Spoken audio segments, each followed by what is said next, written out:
Most business owners don't realize this. They didn't just build a business, they built a prison. For years, I was one of them, working 60, 80 hours a week, exhausted, stuck in the operations, constantly putting out fires. Yes, I was making money, but no freedom, no time, and no space to actually lead. And that's exactly why I created the Freedom Business Liberation System. The Freedom Business Liberation System is the exact step-by-step framework I use to build multiple multi-million-dollar companies and step out of the day-to-day operations in every single one of them. It's a proven path that takes you from being the bottleneck to becoming a strategic, empowered leader with a business that runs without you. It's built on these 7 pillars. Welcome back. In our last videos, we covered E, empower your team and culture. You learned how to hire for culture fit, identify future leaders, create feedback systems, and integrate values into your daily behaviors. Today, we're moving to D, delegate effectively and trust, which builds on the empowered team you're developing. Here's the reality. You can have the best team in the world, but if you won't delegate to them, they're useless to your freedom. Most business owners say they want to delegate, but their actions tell you different. They hover, they redo the work, they jump in at first sign of trouble. This video is about actually letting go. By the end, you'll know why most delegation fails, how to build trust systems that enable real delegation, and how to overcome the fear and perfectionism that keeps you involved in everything.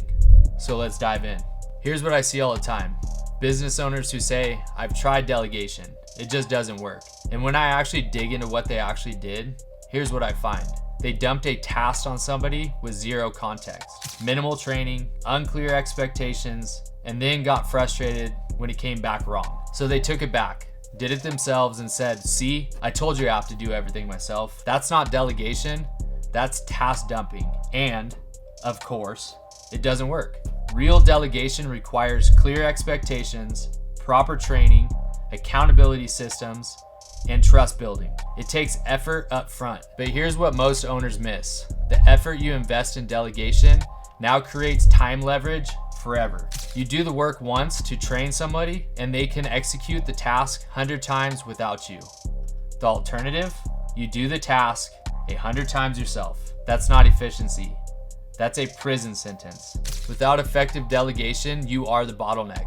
Every task flows through you. Your personal bandwidth caps your business capacity, and you stay trapped in the grind, wondering why all the systems and structures from videos 1 through 4 haven't created freedom yet. It's because you won't let go. That changes today. Let me talk about the delegation decision framework. Not everything should be delegated. Some things should be eliminated, and some things genuinely need to stay with you. The key is knowing the difference. Here's the framework. For every task you currently do, ask 3 questions. First, does this actually need to be done? Many tasks are legacy activities that once made sense but no longer do. Eliminate those immediately. Second, does this require my unique skill or my authority? If yes, keep it. If no, delegate it out. Third, is this high value or low value to my business? Delegate low value tasks immediately. For the high value tasks, train somebody to handle them so you can focus on higher level value work. Think of it like this. Your time is the most expensive resource in your business. Every hour you spend on $20 an hour work, scheduling, data entry, routine follow-ups, is an hour you're not spending on $500 an hour work, like strategy, key relationships, business development. That's not humility, that's poor resource allocation. Here's a concrete example. At my events company, I used to respond to every client inquiry personally. Why? Because clients need to feel validated. True. But did they need to hear from me specifically? Absolutely not. Once I trained my client success team on how to respond, what to say, when to escalate it, what tone to use, they handled it beautifully. Clients felt valued. I saved 10 hours per week.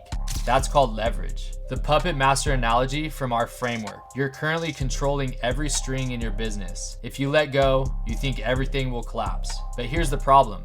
You only have 2 hands, and your business has 50 strings to pull. You're exhausted, trying to control everything, and things are still dropping because you can't physically pull every string all at one time. Delegation means cutting the strings one by one and training puppeteers who can handle entire sections of the show. Eventually, you're not pulling strings anymore. You're directing the whole production from a seat in the audience while your team runs the show. And now the show is actually better because they're not waiting for you to pull every string. Your starting point. List everything you did last week. Categorize each task. Eliminate, delegate, keep. If it's not strategic or replaceable, it shouldn't be on your plate. Let me tell you about when I finally learned to delegate. It was around 2018, and I was still doing way too much personally. I kept telling myself I'd delegate when I had time to train somebody properly. Of course, that time never came because I became too busy doing everything myself. It's the classic trap. Then I had a breaking point. My daughter had a school play, something she had been so excited about for weeks. I had promised that I would be there, and 20 minutes before the curtain, a client called with an emergency. They wanted to add decorations to their event, happening this weekend. Not a true emergency, just a last minute change. Old me would have handled it immediately, but I looked at my daughter's face and I realized if I take this call, I'm choosing work over what actually matters. So I didn't answer. I texted my operations manager. Hey, client wants to add decorations. Can you handle this for me? I trust you. I sat through that play terrified. Would she screw it up? Would the client be angry? Would this cost us the account? But you know what happened? She handled it perfectly. Coordinated it with the vendor, adjusted the pricing, updated the timeline, and kept the client happy. All without me. When I called her after, I asked, hey, did you know what to do? She said, you've trained me for 2 years on how you think about client service. That hit me. I'd been training her. I just hadn't trusted her to execute without me. That's when it clicked. The problem wasn't her capability. The problem was my control. I was holding on to every task, not because she couldn't do them, but because letting go felt scary. My perfectionism and fear were costing me time and my family, my sanity, and my business scalability. From that day, I started delegating with intention, not just task dumping, real delegation with training, with expectations and trust. Within 6 months, I had freed up 30 hours a week, same business, but you know what? Better results. Because my team was empowered to execute without waiting for my approval on every decision. Sometimes you need a moment that forces you to choose between control and freedom. You cannot have both. Now let's talk about building trust and overcoming your internal resistance. These are the mechanics that make delegation actually work.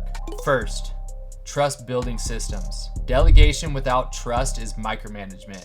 You delegate, but then hover, question every decision, and redo the work. That's exhausting for you and demoralizing for your team. Absolute trust comes from creating systems that give you confidence without requiring your oversight. Here's the framework.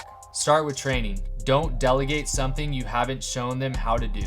Then you walk them through it once while explaining the why behind every step, not just the how. Then have them do it while you're watching. Then have them do it independently with a review afterward. Only after that cycle do you hand it off entirely. Next, establish clear parameters. You own this. Here's your authority. You can make decisions up to X amount within these guidelines. If something falls outside these parameters, then you check with me. Otherwise, you decide. That creates bounded autonomy. Freedom with guide rails. Then implement progress checks, not micromanagement.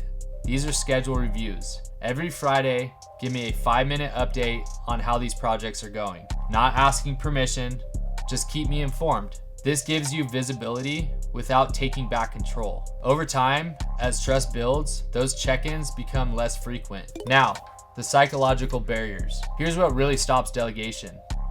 Fear. What do they screw up on? Perfectionism. They won't do it as well as I do. Control. If I'm not involved, I'm not valuable. Identity. If I'm not doing the work, who am I? These are real, and they're hard to overcome. Let's address each one. Fear. Yes, they might screw up, especially early on, but the cost of one mistake is lower than the cost of being the bottleneck forever. Perfectionism. You're right, they won't do it exactly like you. They might do it at 80% as well, but 80% of the work done by somebody else frees you up to work on things only you can do. That's net positive. Control. Your value isn't being involved in everything. It's in building the systems that work without you. Identity. You're no longer a technician. You're a leader. That's who you are now. This connects to establish, which was in video 3, where you transformed your identity from operator to leader, and empower, video 4, where you built a capable team. Now, in delegate, you're actually trusting that team to execute. You've built the system, you've established yourself, and empowered the team. You let go. Delegation is where it all comes together. You let go. Your business starts functioning without you. Here's the test. If you disappear for 2 weeks, would your business run smoothly? If not, you haven't delegated properly.